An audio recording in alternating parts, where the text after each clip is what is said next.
Greetings, Vault citizens. Johnny5 Alive here, your Vault Overseer, and welcome back to another episode of Vault-Tec Settlements Let's Build. And in today's video, we're going to be working on part 2 of our weapon shop for Project Sanctuary Reborn. So stay tuned and let's check it out.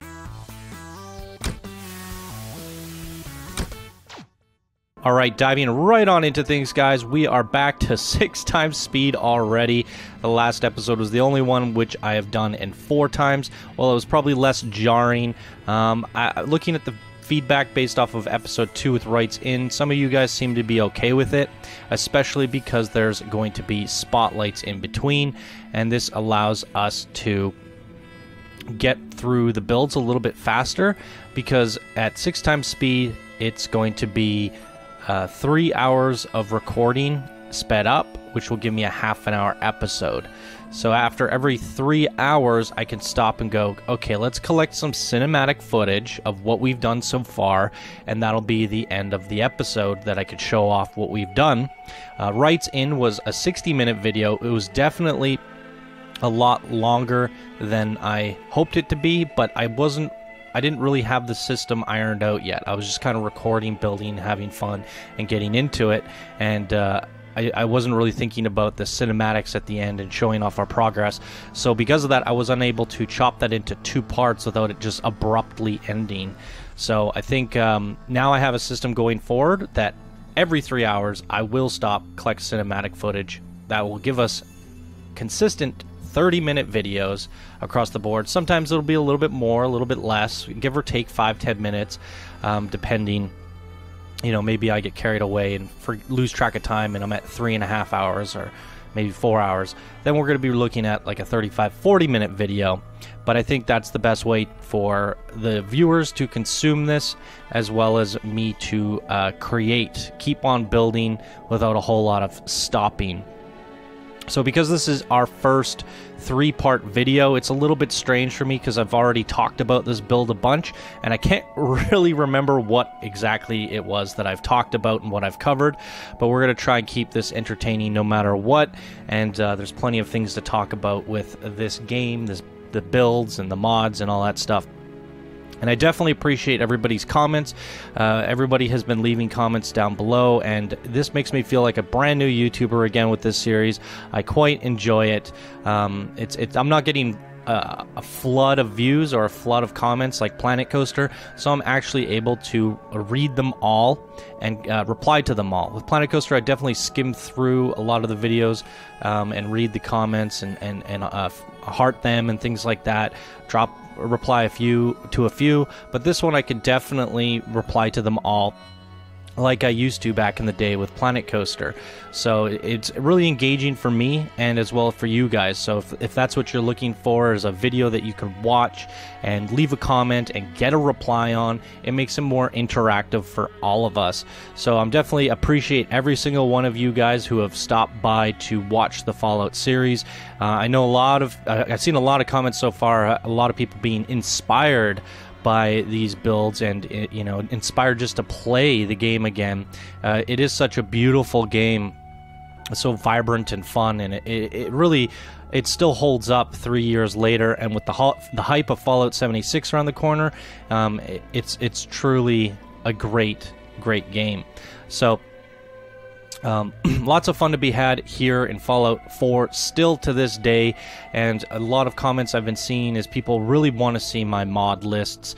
They want me to make a tips and tricks guide for my settlements.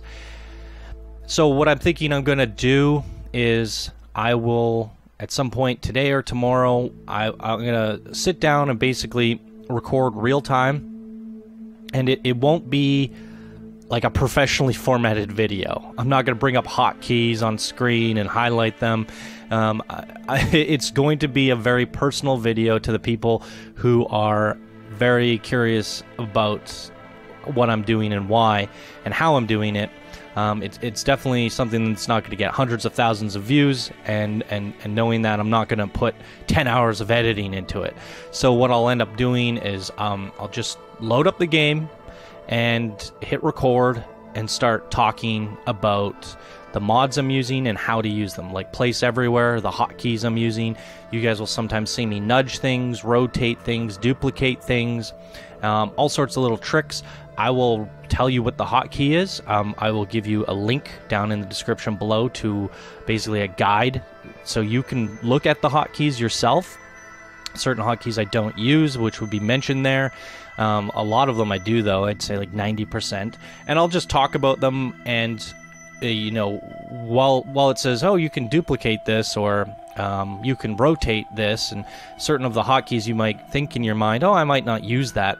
I will sit there and talk about why it's important, how I use it, and certain ways you can use it, or clever tricks that I've found. Because I've definitely been picking up a lot of tricks, such as like if there's objects stuck to another object, how do you separate them? I've noticed you can nudge one back and like and do different things, or like if I'm putting a poster on the wall, sometimes it goes into the wall and now you can never select it again. So in terms of placing things, there's little tricks that I know to use now, where I immediately lock focus on an object, and that means if it goes into the wall I can get it back. Resetting coordinates on an object, tons of little tips and tricks that I've accumulated as well. In the end of that video I can go into talking about what mods I'm using and why, because that's part of the tool set. So like as you guys saw that I'm decorating things, and that's part of a build called the Master Plan Vanilla Extensions, and these little barrels and different things that I'm using. I actually think the barrels are from the, what is it called, business signs mod. It's kind of an odd thing to have it placed there because they're not really signs at all, and I was trying to find them later on during one of these builds, and I was like, screw it, I'll just duplicate some of them. But yeah, that's a part of this whole process, is memorizing like where strange little things are, like barrels are in this business pack, and you know, these signs here are part of this extensions pack. So those are all part of your tool set, not just like hotkeys and what you're using and how you're building. It really comes down to your tool sets. So you see those big water towers in the back, the windmills. That's part of, I believe, Home Builder. And or Homemaker, I think it's called. Yeah, Homemaker. It's very confusing because there's Easy Home Builder, which I use to build all the houses. And then there's Homemaker, which is basically a gigantic expansion pack to all the assets in the game. So I definitely want to cover the mods that I'm using and let you guys get ideas of what is a good kind of mod set. So that tips and tricks video will go over all the things I'm doing to build. And I'm sure that it will grow over time, because even I actually did the tips and tricks video like on day 1 or 2 after building both the Rights Inn and Minutemen buildings, but I ended up deleting, like, because I didn't want to edit the hours worth of talking I did, and then I also learned so many new tips and tricks and added in new mods that I didn't quite cover in that video. So I said, okay, I'm gonna wait until I really think I know what I'm doing, or at least, you know, what I'm confident with, that I'm going to be using for the rest of this Sanctuary Reborn. Now there will come a time where maybe I'm working on something else and I go, oh, let's go get this mod and add that to our tool set. And if that happens, I will probably mention it in that video and saying, oh, we got a new mod, it's called this, links are down in the description below, and I'll just quickly cover it there. For the most part, everything you guys have seen me build so far is gives you a lot of versatility, and you could really do a lot with just what I have. So doing a full tips and tricks on that, I think I'm ready to do that now and go over it all, and that'll be enough to get you guys to build to the level that I'm building at here. So I think that's good the way it is. And I've also seen some comments of you guys saying you just want to see the mod list, what I'm using, because I said in one video that I had like 114 mods or something. I don't really know how I'm going to present that, because, you know, some of them are patches or add-ons to a thing. It gets a little bit complicated, but I guess I could just show it to you and you could just do what you want with that information. Yeah, I mean, if that's something you guys are interested in, I'll just go, here's my mod list. I guess I could take it a little bit further and show you guys in that video links to the mod page.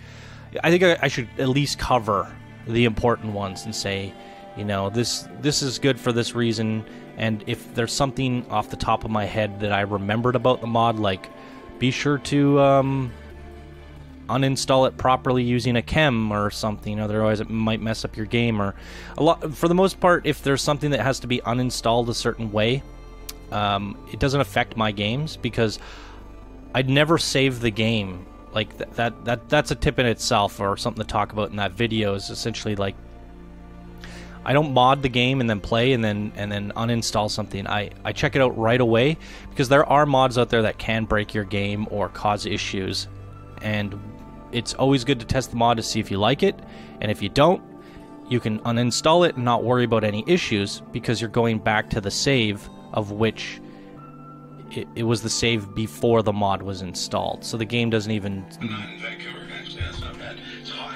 Oh, my radio just went off. So the game doesn't even recognize the changes on the mod. Anyways, talking a lot about the future plans of the series, I think it's good to fill the time here rather than talking about the build, because this is a three-parter.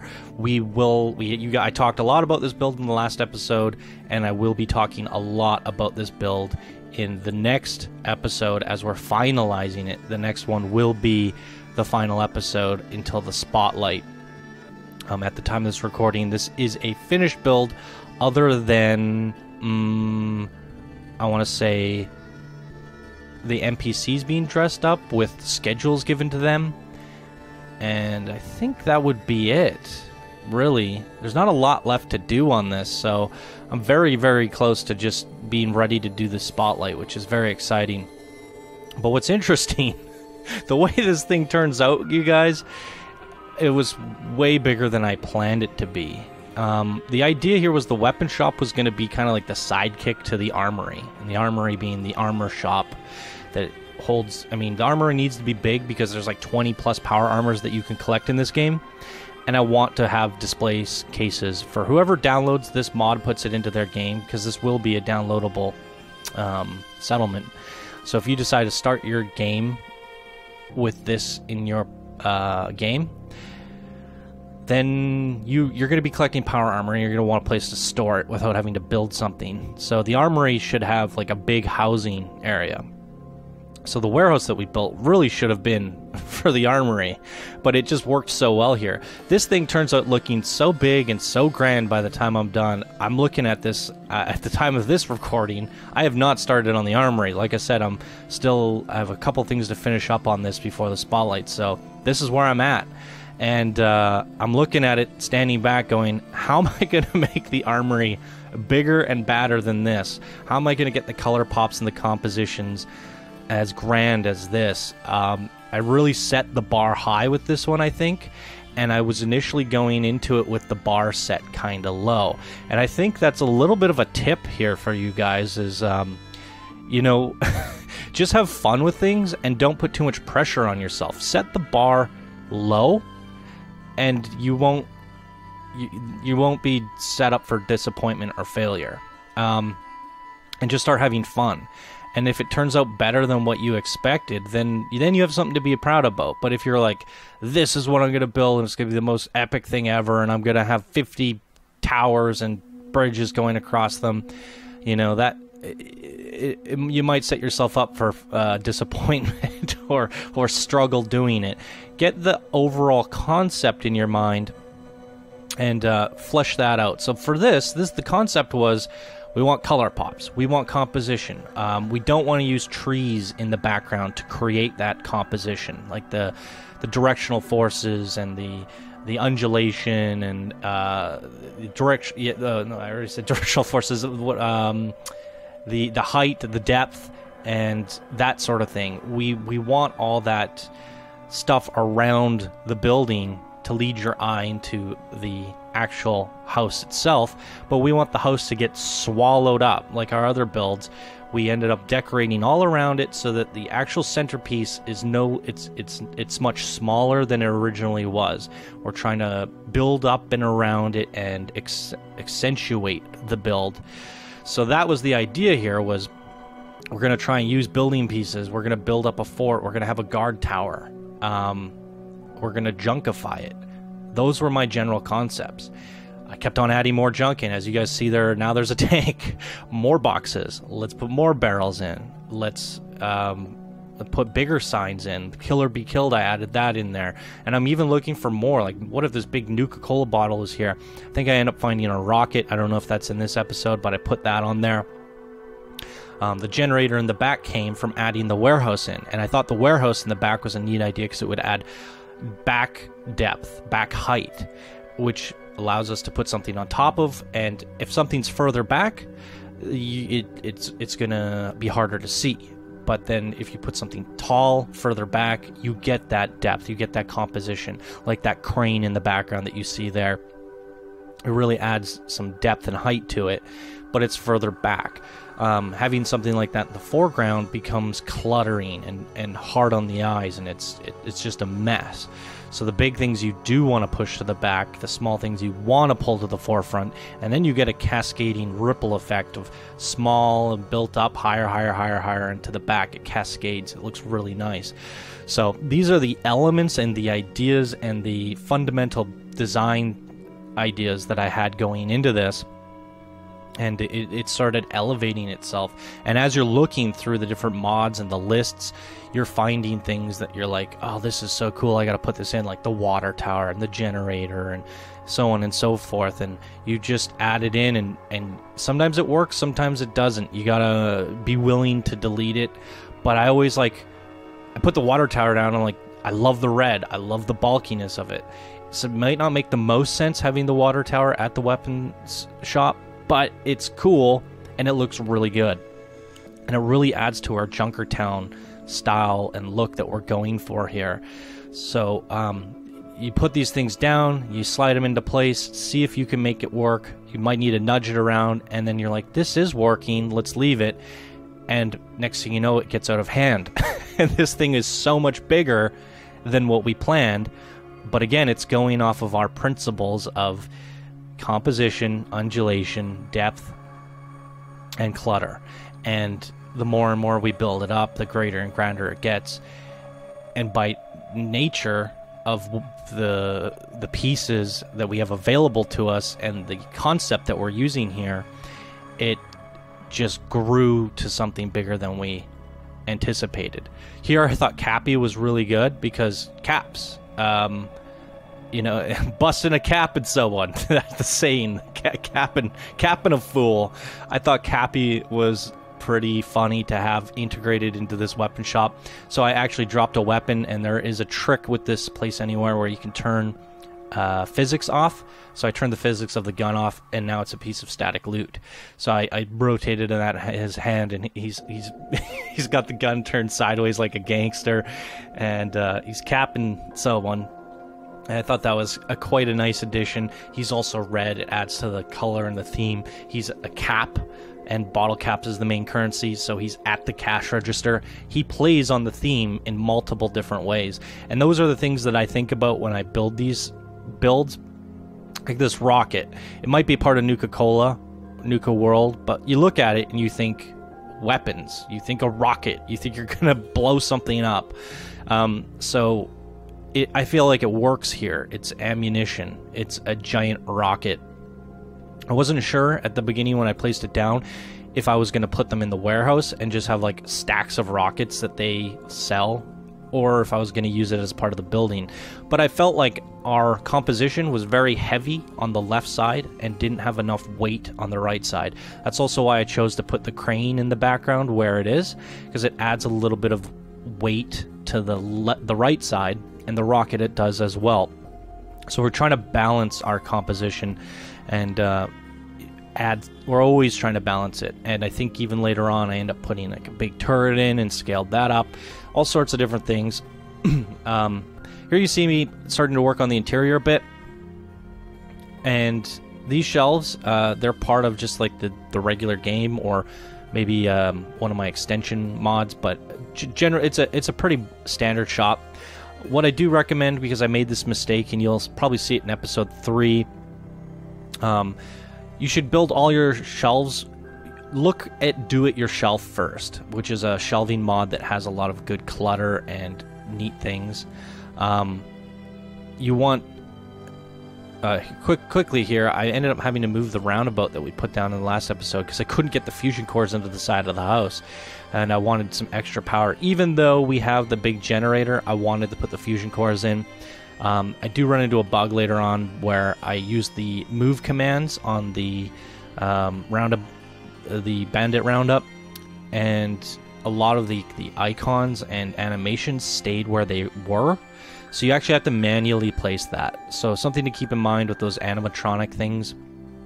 The numbers, the ducks, everything that you have to shoot stayed in the sky that I moved it from, because I just pushed the 4, 5, 6 key to copy the coordinates into where it originally was, and that really buggered it out. So I ended up having to fix that. But it's something to keep in mind if you guys are moving something like that around.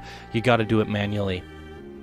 Anyways, back to what I was saying is, yeah, the do-it-yourself. Always check what kind of shelves are available in that first, because they have the snapping mechanic integrated with them, which makes it a lot easier when you go to decorate later on. And I end up replacing those shelves just to save myself time. It was easier to delete them and use the ones from do-it-yourself than it would be to try and manually place all the stuff on the shelves. So I am starting to work on the interior here, but we are running at the end of the episode. It was a shorter episode. And speaking on that for a second, guys, you know, this is 20 minutes because I did 6 times after all, and that would have been 2 hours of work. And here's some cinematic shots for you guys before I leave you off. The next episode will probably be 35 or 40 minutes. I think I built between 3 to 4 hours. It's going to work out to be the last episode, and I'm going to be talking a lot more and showing a lot more of our interior building.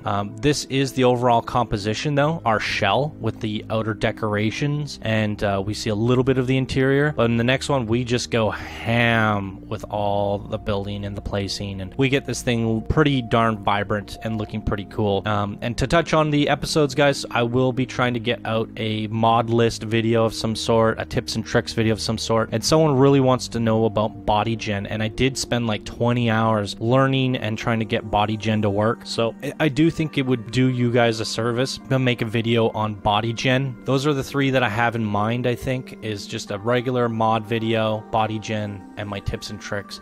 So for everyone that's like really inspired to play this game again and is into this series, I feel like this will go a long way in making those videos. I'm not going to go crazy into the editing and make them nuts, like perfect guides, but I'll do my best to just kind of put something together. And for those of you who are interested in it, you guys will enjoy the video and watch it and take a lot of information and good things from it. So yeah, there you go, guys. That's going to do it for this video. The next one, we will finish up the build. I'm pretty excited for that. Lots to look forward to in that build. So thank you guys so much for watching. If you enjoyed, please be sure to smash that like button, share this video with your Fallout friends. Let's try and get some more views on these. I would really appreciate it. Drop your comments down below and all that good stuff. If you guys enjoy this videos and the content, do consider becoming a patron, as it helps me fuel all the content for you guys here on the show. And these videos in particular are definitely driven from the patrons because they don't get that much views. It is a bit of a labor of love. So if you enjoy them, do consider becoming a patron. All right, everyone, thank you guys so much for watching, and I will see you in the next video. Bye now.